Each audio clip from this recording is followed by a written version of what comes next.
EMBL vectors. इसके अंदर हमने ये देखना है कि फेज वेक्टर्स किस तरह से जीनोमिक लाइब्रेरी की कंस्ट्रक्शन में यूज़ होते हैं। ये फर्स्ट वेक्टर्स थे जो कि जीनोमिक लाइब्रेरी कंस्ट्रक्ट करने के लिए यूज़ हुए हैं, और फेज वेक्टर्स काफ़ी आसान वेक्टर्स होते हैं, उन्हें इस्तेमाल करना आसान होता है क्योंकि होस्ट बैक्टीरिया उन्हें आसानी से ले लेता है। और इसके अलावा फिलामेंटस वेक्टर्स की निस्बत भी इनका स्ट्रक्चर सिंपल है और इनका DNA फ्लेक्सिबल है, तो जीन ऑफ इंटरेस्ट डालने में हमें आसानी होती है, उसे लाइगेट इजीली किया जा सकता है। इसके बाद हमें इस लेक्चर में इसकी कैपेसिटी बताई हुई है कि इसकी कैरिंग कैपेसिटी कितनी है। 25 KB तक इसकी कैरिंग कैपेसिटी हो सकती है, यानी कि हम 15 से 20 KB तक के फ्रैगमेंट्स इसके ज़रिए बड़ी आसानी से, अगर हमारी जीन इस रेंज में आती है कि 15 to 20 या 15 to 25 की रेंज में आती है, तो वो यहाँ पे हो सकते हैं।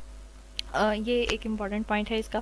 और इसके अलावा नीचे ये बताया हुआ है कि इसके बाद जब जीन ऑफ इंटरेस्ट क्लोन कर ली जाती है, उसके अंदर एंटर कर दी जाती है, उसे लाइगेट कर दिया जाता है, तो फिर उस फेज को एक बैक्टीरियल कॉलोनी पे उसको ग्रो करवाया जाता है। फिर बैक्टीरिया को वो इन्फेक्ट करता है और उसकी प्रोजेनी जो है वो उसमें एक्सपोनेंशियल इंक्रीज़ आ जाता है, और हमारी जीन ऑफ इंटरेस्ट भी जो है वो इंक्रीज़ हो जाती है। इसके बाद सेगमेंट 22 वाली वीडियो में है कि उसके अंदर हाई कैपेसिटी वेक्टर्स का बताया हुआ, और बेसिकली इसके अंदर याद करने वाली मेरे ख्याल में मुझे तो यही चीज़ समझ आई थी कि जो है हाई कैपेसिटी वेक्टर्स हैं उनकी कैरिंग कैपेसिटी कितनी है, ये पेपर पॉइंट ऑफ व्यू से हमें पूछा जा सकता है। बैग्स की कैरिंग कैपेसिटी 300 किलो बेसिस है, और पैक्स की कैरिंग कैपेसिटी जो है वो भी 300 किलो बेसिस ही है, क्योंकि PACs basically bacterial artificial chromosomes ही हैं। वो एक ख़ास किस्म के बैक्टीरियल आर्टिफिशियल क्रोमोसोम हैं जिन्हें P1 बैक्टीरियल आर्टिफिशियल क्रोमोसोम कहा जाता है, तो इनकी कैपेसिटी भी 300 KB ही है। इसके बाद आ जाते हैं यैक्स, यानी कि यीस्ट आर्टिफिशियल क्रोमोसोम्स। तो इनकी कैरिंग कैपेसिटी जो है वो 2000 KB है, यानी कि ये 2000 किलो बेस पेयर्स कैरी कर सकते हैं अगर इतनी बड़ी हमारी जीन्स हैं तो। इसको मेरा ख्याल है एक टेबल बना लेना चाहिए ताकि ये आसानी से याद रहे। और यहाँ पे मैं फेज वेक्टर की भी कैपेसिटी ऐड कर लेती हूँ, ताकि क्योंकि ये चारों वैल्यूज़ हैं, और MCQs के लिए जब हमारा पेपर का ज़्यादातर हिस्सा MCQs बेस्ड है, तो वहाँ पे आसानी होती है इस तरह की वैल्यूज़ को जब टेबल्स वगैरह बना के रखे हों तो याद करने में एंड टाइम पे। ओके जी, यैक्स की कैपेसिटी है 2000 KB। Then comes the PACs and BACs जिनकी दोनों की ही 300 KB है, और फिर आ जाते हैं फेज वेक्टर्स जिनकी 25 KB है। Lesson number 73 is PCR as an alternative to genomic DNA cloning. PCR यानी कि polymerase chain reaction जो है वो ट्रेडिशनल क्लोनिंग से एक फास्टर तरीका है कि आप जीन्स को बहुत जल्दी क्लोन कर सकते हैं, एम्पलीफाई कर सकते हैं, बिलियंस ऑफ कॉपीज क्रिएट कर सकते हैं। तो यहाँ पे इस लेक्चर के अंदर बेसिकली PCR मेथड के बेनिफिट्स बताए हुए हैं, और इसका फर्स्ट मेथड है कि वो बहुत फास्ट है, और इसके साथ साथ आप मल्टीपल कॉपीज़ क्रिएट कर सकते हैं अगर आपके पास DNA पॉलीमरेज एंजाइम मौजूद है। इसका एक और फ़ायदा ये है कि बिलियन ऑफ DNA मॉलिक्यूल्स जो हैं वो आप चंद घंटों के अंदर प्रिपेयर करवा सकते हैं, जबकि जीनोम क्लोनिंग के अंदर आपको काफ़ी दिनों तक या यानी कि उसके अंदर काफ़ी एफर्ट भी लगती है और काफ़ी टाइम भी लगता है।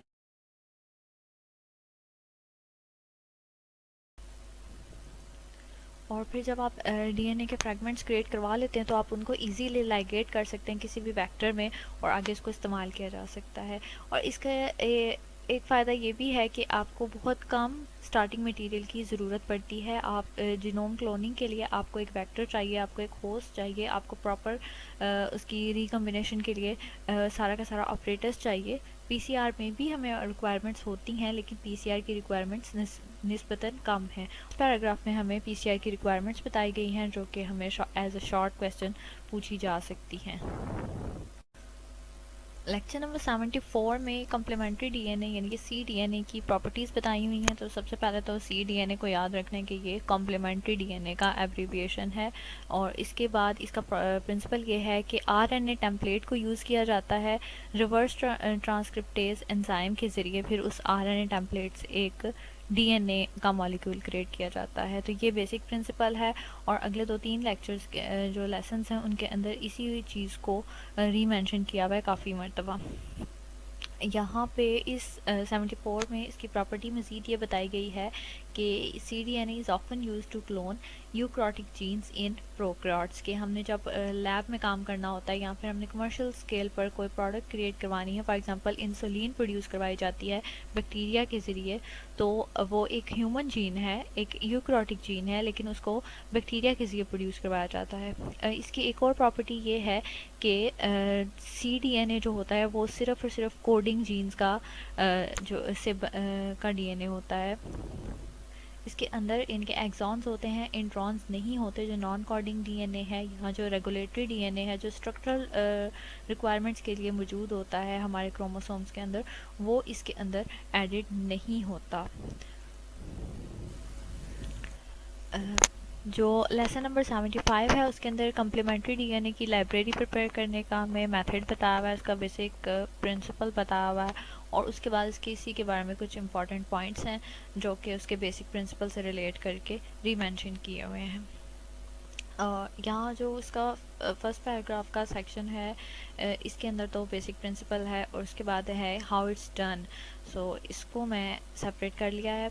अब इसमें दो स्टेप्स होते हैं कि एक तो आपने डीएनए सिंथेसाइज करवाना है मैसेंजर आरएनए के ज़रिए, और फिर उसके बाद आपने जो डीएनए सिंथेसाइज करवा लिया है उस मॉलिक्यूल को आपने बैक्टीरियल होस्ट के अंदर लाइगेट करना है।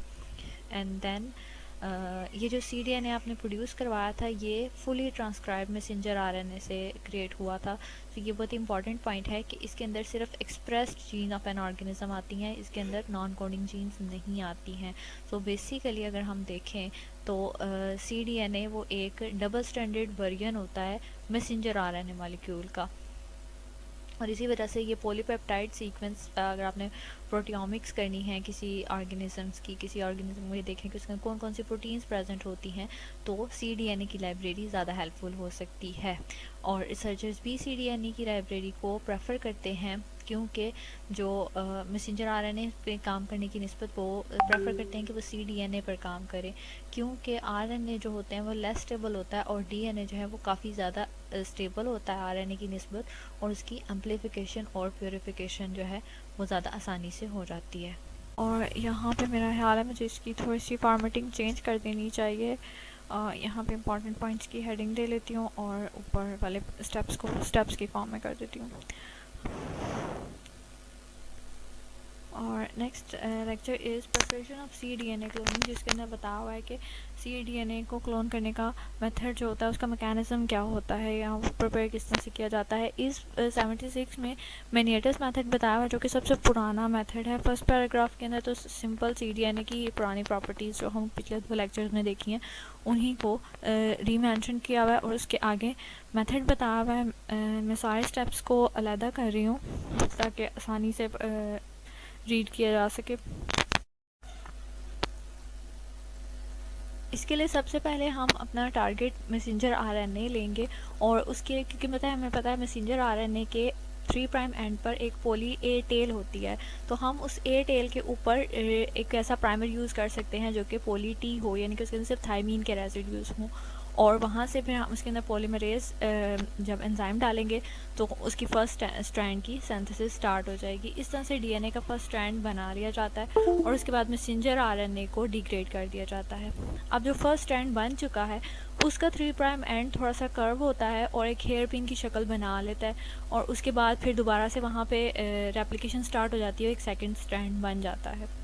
यहाँ पे जो थर्ड पॉइंट लिखा हुआ है वो बेसिकली उसमें इंफॉर्मेशन गलत कोट हुई है।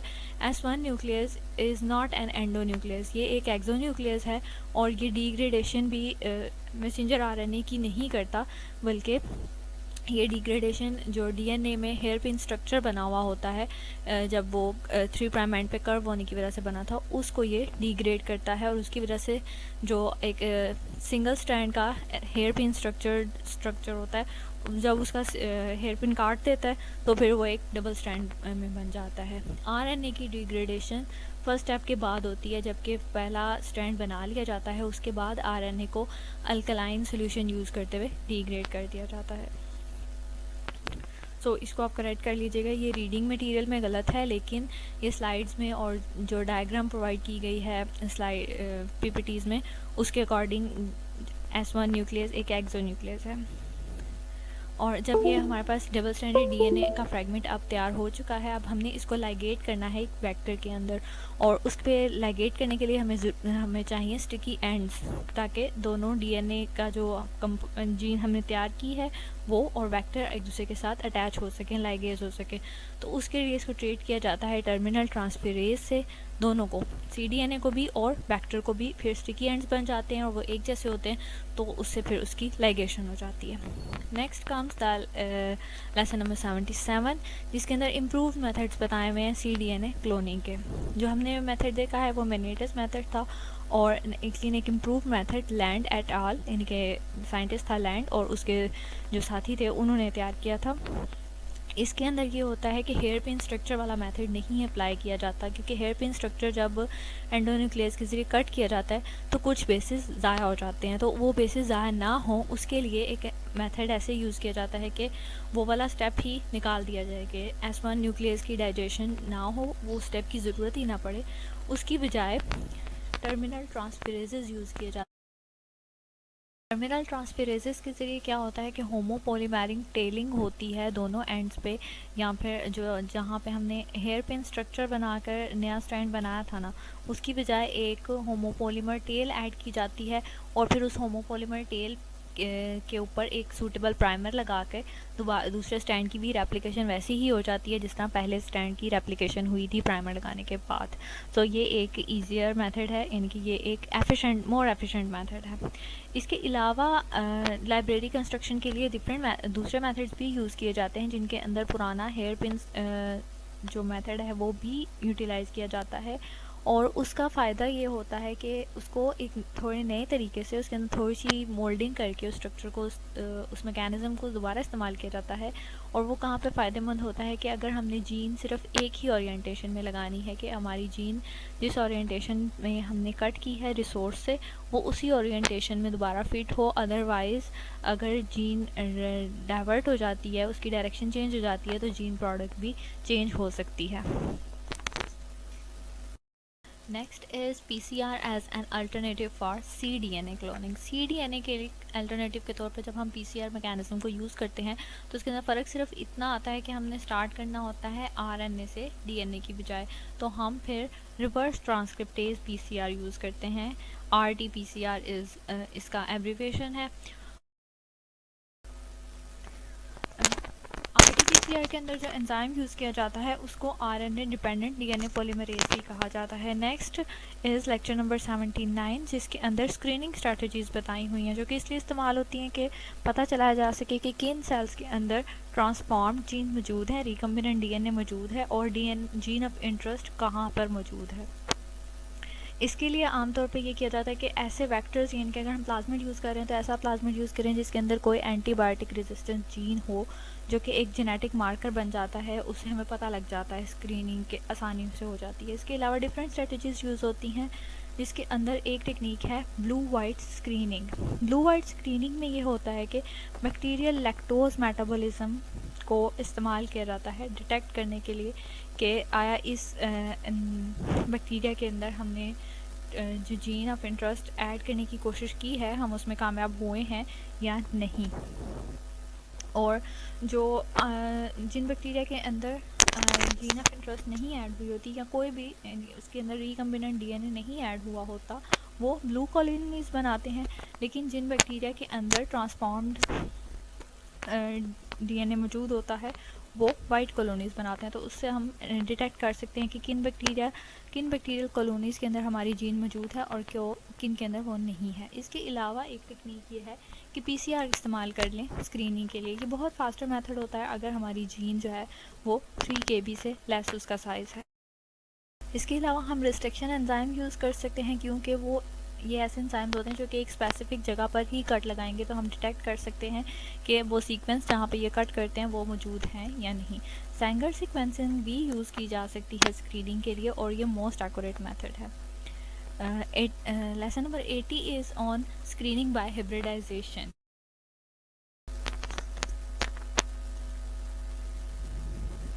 हिब्रिडाइजेशन के लिए स्क्रीन करना काफ़ी आसान मेथड है, और ये लार्ज स्केल पर डिटेक्शन के लिए यूज़ होता है। ये फास्टर है PCR की निस्बत, क्योंकि इसके अंदर इंटायर लाइब्रेरी एक सिंगल स्टेप में ही डिटेक्ट हो जाती है। और इसके अलावा ये मोर इकनॉमिकल भी है क्योंकि इसकी कॉस्ट भी पीसीआर बेस्ड प्रोब्स की निस्बत कम होती है।